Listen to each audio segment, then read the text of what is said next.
vì sang sáng lúc lại tôi bảo cả ai phía kia đằng pi nghiệm một tập trò cha sắp ta đầm lại praying card ở lên đây ở chấm luôn pram rồi chẳng một tiếp chung môn á mà bảo ra là sao rung vung trong cái sức $1 thì lên tích lòng thì chẳng cứ ai được chui sầm rùa tới đó mà chỉ là cho praying sầm rập tới đầm bòn Asia bằng nàyวันนี้ที่ព័ត៌មានសំខាន់ដែលខ្ញុំចងក្រងសម្រាប់ប្រិយមិត្តទាំងអស់គ្នានៅក្នុងកម្មវិធីបច្ចុប្បន្នភាពអាមេរិកាំងព័ត៌មានពិស្ដារទី1នេះសូមដកស្រង់ពីសារព័ត៌មាន Fox News បាទ Fox News នេះគឺជាសារព័ត៌មានដែលគ្រប់គ្រងខាងគណៈបក្សសាធារណរដ្ឋណាមាននានាការខាងគណៈបក្សសាធារណរដ្ឋបើយើងតាមសេចក្តីរាយការណ៍របស់ទូរទស្សន៍ Fox News បានដឹងថាខាងប៉ូលីសអន្តរប្រវេសន៍ហៅកាត់ថា ICE មានផែនការនៅក្នុងការបង្កើនប្រតិបត្តិការយ៉ាងខ្លាំងតែម្ដងដើម្បីតាមរកចាប់ខ្លួនជនជាតិហៃទីដែលនៅពេលនេះបាត់បង់ឋានៈvà cà phê mà đỏ sần hay rồng pưng thá ai nâng bắt bong thằng nạ đi mà chẳng sầm khăn phong đấy hay ní bây giờ tám rồi phúc vì mình thấy là thằng bị bán bắt tu Fox News và từ ban ca đài nâng cùng lý ní cứ rồng pưng thá nâng chập đam nơi sập đá đi hái mà phim tên mà đón và topi tôi là ca cầm pô rồi bỏ xả rồi đã biết ban sầm ra chất mà cứ là mình chốt ca bắt đầu thành lại cà phê đòi chôn chết hai tí thằng nụ hai kia đồng bông tha sẽ lấy sầm vai đi nắng mình chun ta đòi tôi là ca cho tiếp nơi ngày chẵn rồi chơi chỉ cả mỗi ba plei ở rồi ta ba lục ở thiên nhiên ta phải đồ nọ lắm chắc vì thiên là ca đầm bấy và mình chốt thành lại thì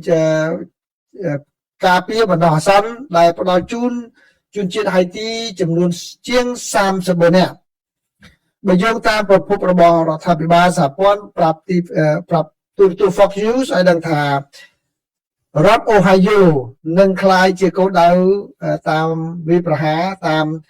ចាប់យ៉ាងធ្ងន់ធ្ងរផងដែរដោយសារតែនៅក្នុងទីក្រុង Springfield រដ្ឋ Ohio នេះគឺមានសហគមន៍ជនជាតិហៃទីនឹងធំជាងគេបំផុតហើយបាទហើយមានដឹកនាំពលិអន្តរប្រវេសន៍ឯបានជួនដំណឹងអំពីផែនការនៃប្រតិបត្តិការនេះហើយកាលពីខែមុនគឺតុលាការកំពូលបានសម្រេចប្រឆាំងជាមួយនឹងការសម្រេចចិត្តរបស់តុលាការជាន់ទាបដែលបានសម្រេចថាផ្អាកមិនឲ្យរដ្ឋបាលលោកប្រធានាធិបតីដូណាល់ត្រាំបញ្ចប់ឋានៈការពារបណ្ដោះអាសន្ននេះទៅលើជនជាតិហៃទីនិងជនជាតិសេរីទេក្នុងខណៈពេលដែលពួកគេកំពុងតែរងចាំសំណុំរឿងរបស់ពួកគេប្តឹងទៅតុលាការតែពិតទៅឋានៈជាជនភៀសខ្លួនដែលមានការការពារហ្នឹងគឺត្រូវបានផ្ដល់ជាដំបូងដោយរដ្ឋាភិបាលសហរដ្ឋអាមេរិកទៅជនជាតិហៃទីបន្ទាប់ពីមានការរញ្ជួយដីដ៏ធ្ងន់ធ្ងរនៅឆ្នាំ2010ដល់ពេលនេះឥឡូវ6ទៅ10ឆ្នាំទៅហើយបាទឋានៈហ្នឹងគឺមានការផ្ដល់ឋានៈជួនហ្នឹងគឺមានគោលបំណងនៅក្នុងការអនុញ្ញាតឲ្យពលរដ្ឋបរទេសណាដែលមានសិទ្ធិស្របច្បាប់បាទមកពីប្រទេសដែលជួបប្រទះនឹងចំនួនប្រដាប់អាវុធឬក៏គ្រោះមហន្តរាយឬក៏មានស្ថានភាពមិនធម្មតាណាមួយអាចរស់នៅនិងធ្វើការដោយបណ្ដោះអាសន្ននៅក្នុងសហរដ្ឋអាមេរិកបានបាទអញ្ចឹងតាំងពី2010មករឿងនេះគឺគួរតែបញ្ចប់តែចាំបានលោកប្រធានាធិបតីដូណាល់ត្រាំលោកព្យាយាមបញ្ចប់ឋានៈហ្នឹងហើយនៅពេលដែលបញ្ចប់ហើយគឺអាចនឹងតាមចាប់អ្នកទាំងអស់នោះបញ្ជូនចេញពីសហរដ្ឋអាមេរិកវិញបានព័ត៌មានទី2បាទព័ត៌មានទី2នេះគឺជាសេចក្តីរាយការណ៍របស់សារព័ត៌មាន The Guardian រាយការណ៍ថាមន្ទីរបញ្ញកោណឥឡូវនេះបានធ្វើបច្ចុប្បន្នភាពនៅបញ្ជីអ្នកដែលបានខូចខាតរងរបួសនិងស្លាប់នៅក្នុងសង្គ្រាមនៅក្នុងពេលចំសប្តាហ៍នេះគឺជាការមួយដែលបានធ្វើបច្ចុប្បន្នភាពដោយបន្ថែមអ្នកដែលរងរបួសជាង140អ្នកផ្សេងទៀតបាទទៅក្នុងទិន្នន័យប្រព័ន្ធទិន្នន័យវិភាគអ្នកដែលរងរបួសឬក៏ស្លាប់បាត់បង់ជីវិតដើម្បីបុព្វហេតុការពីជាតិបាទហើយក៏ជាការមួយដើម្បីបង្ហាញនៅឋានៈថ្មីមួយទៀតដែលពួកគេបានរៀបចំប្រភេទថ្មីមួយទៀតគឺតទៅជាមួយនឹងប្រតិបត្តិការនៅក្រៅប្រទេសបាទដោយយកឋានៈនេះមកដាក់ឲ្យអ្នកដែលបានស្លាប់បាត់បង់ជីវិតហើយឬក៏រងរបួសដោយចាប់ផ្ដើមពីខែ ខែទី7ខែកក្កដាមកខែទី7ខែកក្កដាហើយបើយោងទៅតាមទិន្នន័យធ្វើបច្ចុប្បន្នភាពហ្នឹងគឺតួលេខអ្នកដែលស្លាប់ផ្លូវការតែបានរងដែលបានបាត់បង់ជីវិតនៅក្នុងពេលសង្គ្រាមនៅក្នុងប្រទេសអ៊ីរ៉ង់ចាប់ឡើងពីដំបូងហ្នឹងគឺឥឡូវនេះដាក់តែ14នាក់ទេបាទ14នាក់ទេបាទគឺហើយនឹងមានជាង400នាក់ទៀតបានរងរបួសបាទហើយតួលេខនេះគឺបានចង្អុលបង្ហាញអំពីភាពប្រទេសគ្នានៅក្នុងក្រសួងការពារជាតិរបស់សហរដ្ឋអាមេរិកដែលបានកាត់បន្ថយអ្នកដែលស្លាប់ចំនួន18នាក់ហើយនឹងអ្នកដែលបានរងរបួសចំនួន482នាក់បាទដែលបានចុះបញ្ជីកាលពីពេលមុនឥឡូវមានការដកថយមួយចំនួននេះកើតមានឡើងក្រោយពីមានការបាទងាកមកបាញ់គ្នាឡើងវិញក្រោយពីបទជប់បាញ់គ្នាបានដួលរលំរវាងសហរដ្ឋអាមេរិកជាមួយនឹងប្រទេសអ៊ីរ៉ង់បាទហើយធ្វើឲ្យសហរដ្ឋអាមេរិកបានបើកការវាយប្រហារតាមអាកាសស្ទើរតែប្រចាំថ្ងៃចាប់តាំងពីថ្ងៃទី6ខែកក្កដាមកហើយអ្នកវិភាគនិងមន្ត្រីនានាបានចាប់សួរតើចំនួនបាទសំទោសបាទចាប់សួរតើចំនួនអ្នកដែលស្លាប់ហើយនៅរបួសដែលបានកើតឡើងពីការវាយប្រយុទ្ធគ្នានាពេលថ្មីនេះគួរតែត្រូវបានគេកត់ត្រានៅក្នុងផ្នែកមួយនៃប្រតិបត្តិការ Epic Solidarity បាទបើសិនជាដកចេញនេះគឺជាចំណាត់ការមួយដែលមិនធ្លាប់មានពីពេលមុនមកទេបាទរដ្ឋបាលលោកត្រាំគឺឥឡូវនេះគិតខំព្យាយាមដាក់អ្នកដែល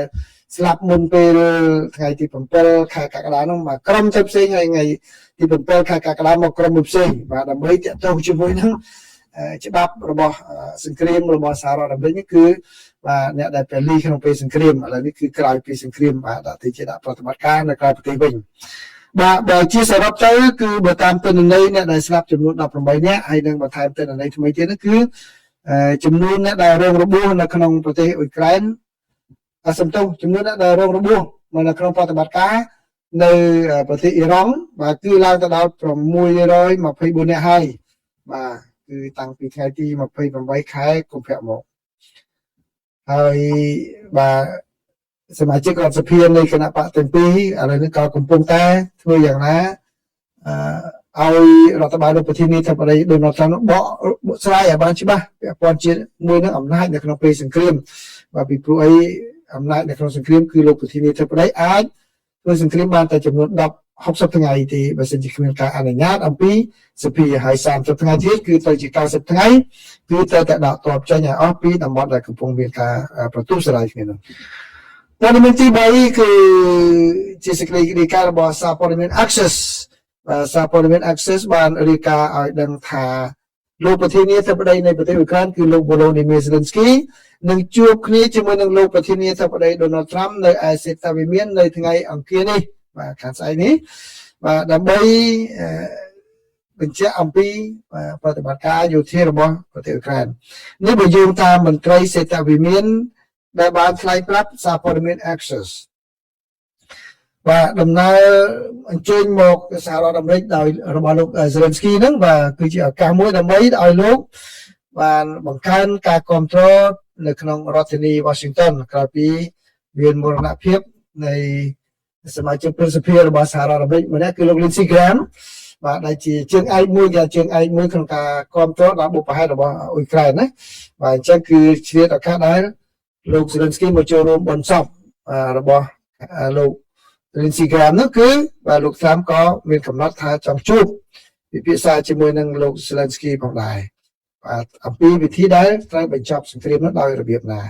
បាទអញ្ចឹងគឺជារឿងមួយដែលមានការវិវត្តមួយផងដែរណាបាទហើយការវិវត្តមួយទៀតគឺ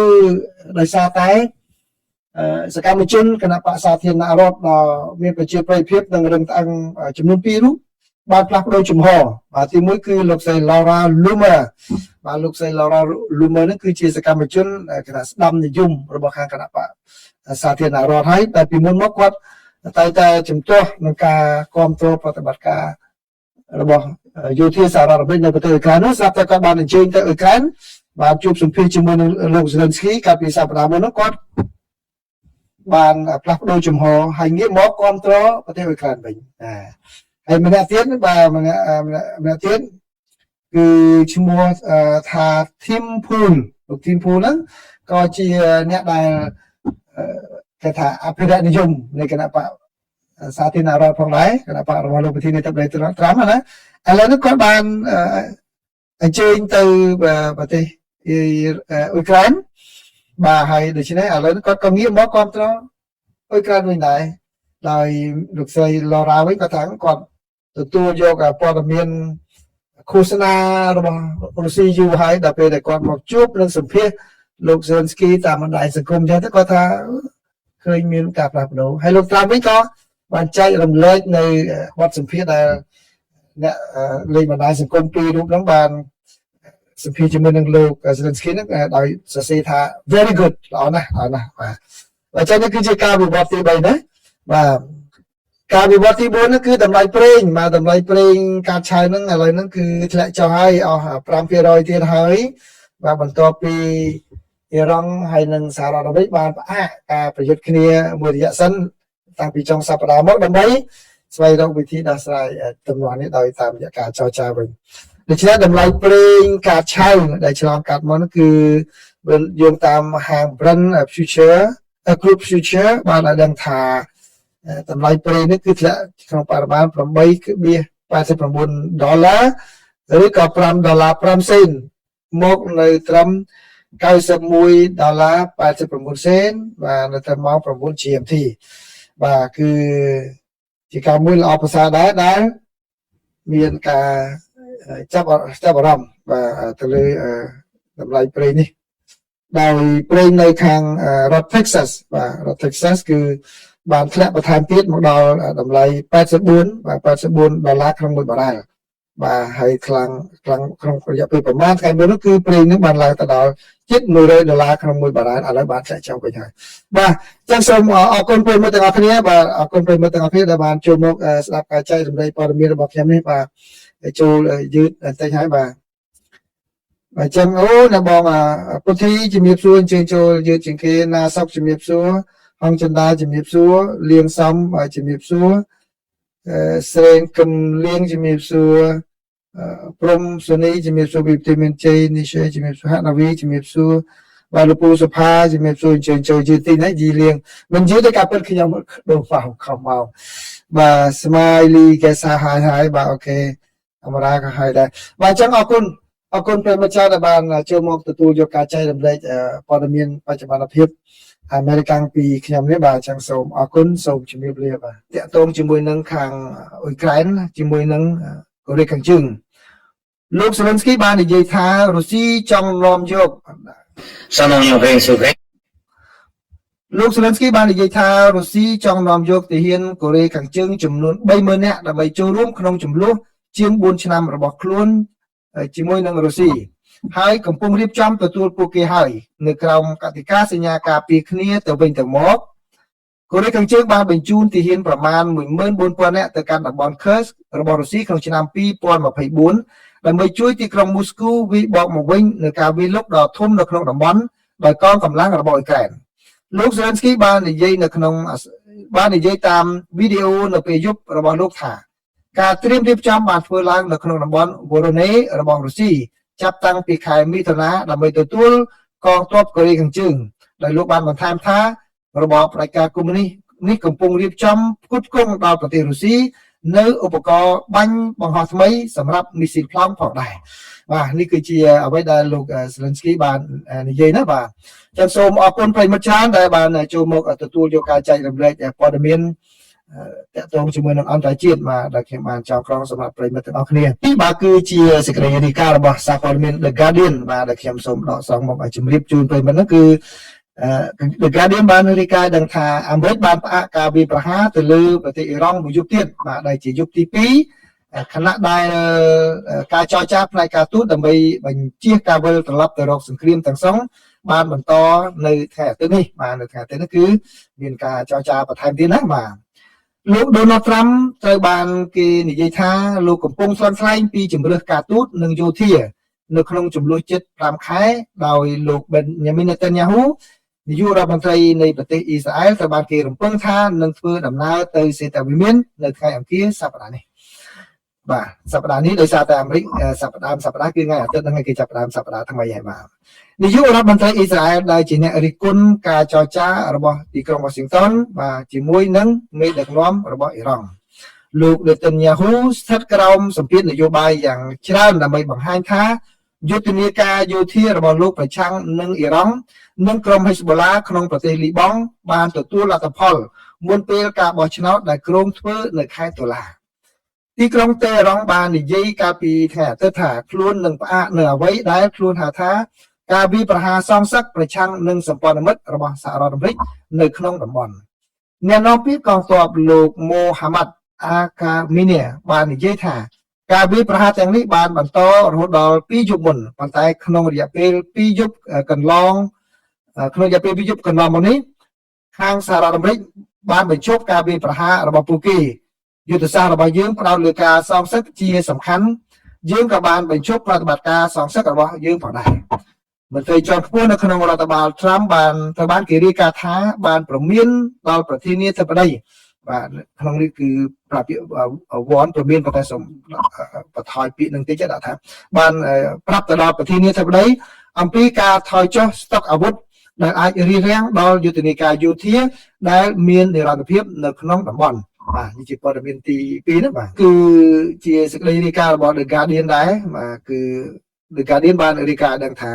ក្រសួងការបរទេសអ៊ីរ៉ង់កាលពីថ្ងៃសៅរ៍បានថ្កោលទោសនៅអ្វីដែលហៅថាការវាយប្រហាររបស់អ៊ុយក្រែនលើនាវាពាណិជ្ជកម្មអ៊ីរ៉ង់នៅសមុទ្រកាស្ពីយ៉ានដោយនិយាយថាការវាយប្រហារនោះបានសម្លាប់នាវិកម្នាក់និងរបួសម្នាក់ទៀតទីក្រុងតេហរ៉ង់បានហៅការវាយប្រហារជាក់ស្ដែងនេះថាជាសកម្មភាពឈ្លានពានហើយបាននិយាយថាខ្លួននឹងការពារផលប្រយោជន៍ជាតិនិងសន្តិសុខរបស់ខ្លួនប្រព័ន្ធផ្សព្វផ្សាយអ៊ីរ៉ង់បានរាយការណ៍ថាអ្នកតំណាងការទូតរបស់អ៊ុយក្រែនប្រចាំប្រទេសអ៊ីរ៉ង់ត្រូវបានក្រសួងការបរទេសកោះហៅមកជួបប្រជុំពេញមួយសង្គ្រាមនៅអ៊ុយក្រែនទីក្រុងគៀវត្រូវទប់ទល់នឹងយន្តហោះគ្មានមនុស្សបើកដែលផលិតដោយអ៊ីរ៉ង់ដែលដាក់ពង្រាយដោយទីក្រុងមូស្គូវាយប្រហារទៅលើអ៊ុយក្រែនហើយអ៊ុយក្រែនក៏បានផ្ដល់ជំនាញស្ទាក់ចាប់យន្តហោះគ្មានមនុស្សបើករបស់ខ្លួនដល់ប្រទេសនៅតំបន់មជ្ឈិមបូព៌ាដែលត្រូវបានវាយប្រហារដោយអ៊ីរ៉ង់ការវាយប្រហាររបស់អ៊ីរ៉ង់ចំពោះការវាយប្រហាររបស់ការបរិហាររបស់អ៊ីរ៉ង់ចំពោះការវាយប្រហារអ៊ុយក្រែនលើកប៉ាល់នេះស្របពេលជាមួយនឹងការអត្ថាធិប្បាយរបស់លោកប្រធានាធិបតី Volodymyr Zelensky ដែលថារុស្ស៊ីកំពុងបញ្ជូនការអង្កេតតាមផ្កាយរណបរបស់ខ្លួននៅតំបន់មជ្ឈិមបូព៌ាទៅឲ្យអ៊ីរ៉ង់ដើម្បីបើកឲ្យមានការវាយប្រហារដោយផ្ទាល់ក្នុងតំបន់លោក Zelensky កាលពីថ្ងៃសៅរ៍បាននិយាយតាមបណ្ដាញសង្គម X ថាអ៊ុយក្រែនទទួលបានលទ្ធផលល្អយ៉ាងខ្លាំងដោយការវាយប្រហារចម្ងាយឆ្ងាយនៅក្នុងសមុទ្រកាស្ពីយ៉ានរួមទាំងនាវាដែលប្រើក្នុងការដឹកជញ្ជូនសម្ភារៈយោធាដែលពាក់ព័ន្ធនឹងអ៊ីរ៉ង់ផងដែរបាទមុននឹងជម្រាបលាសូមចូលមើលពេលមើលដែលចូលក្រោយបន្តិចបាទធូចិត្តថ្មីណាស់ធូចិត្តខ្មែរយើងបន្តឈរលើការពិតឲ្យគ្រប់គ្រងបន្តការតវ៉ារហូតទោះជាចំណាយពេលយូរក៏មិនអីដែរយើងនាំគ្នាកសាងធនធានបន្ថែម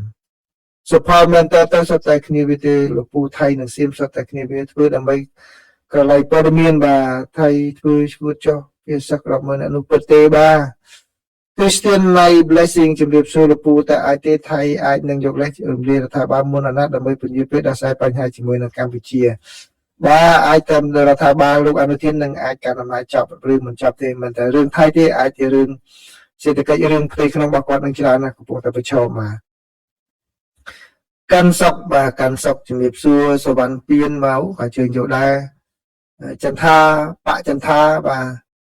ជំរាបសួរអរគុណច្រើនសយសិដ្ឋាក៏បានចូលមកដែរលោកគ្រូសុជាតិបាទសិតតែប្រចាំច្បាប់អន្តរជាតិបាទឈឹមលៃហៀងជំរាបសួរបាទដែលលេងស្ដាប់ទៅខ្លាចមកអន្តរជាតិបាទជាការពិតហើយហនាវីក៏ចូលមកដែរ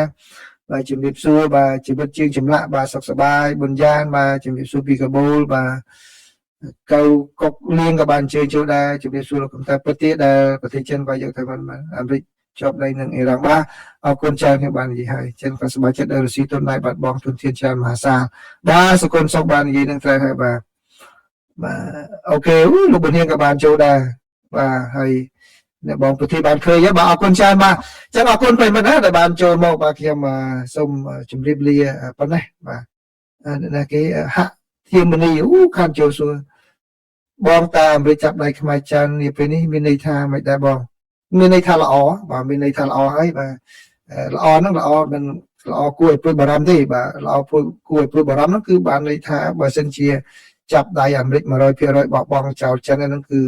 អានោះគួរជាការព្រួយបារម្ភដែរណាពីព្រោះគេអាចនឹងយកប្រទេសយើងធ្វើជាសៃវៀនប្រយុទ្ធអីណាមួយផ្សេងទៀតយ៉ាង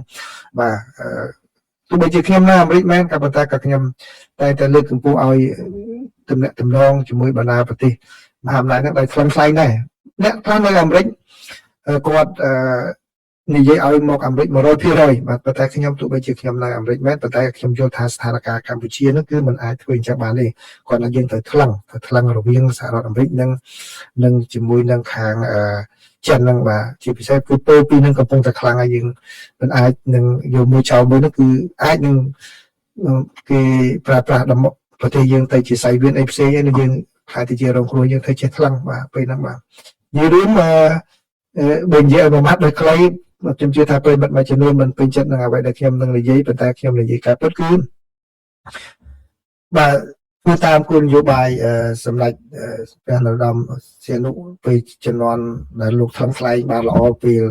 មុននឹងទៅកុម្មុយនីសខ្លាំងណាបាទគឺយើងនៅកោះសន្តិភាពមួយយើងដកពេលខ្លះអានោះក៏ជាការល្អដែរបាទគឺយើងត្រូវថ្លឹងថ្លែងចឹងឲ្យបានណាបាទនឹងខ្ញុំអាចនិយាយបានប៉ុណ្ណឹងបាទនិយាយច្រើនពេកខ្ញុំតែ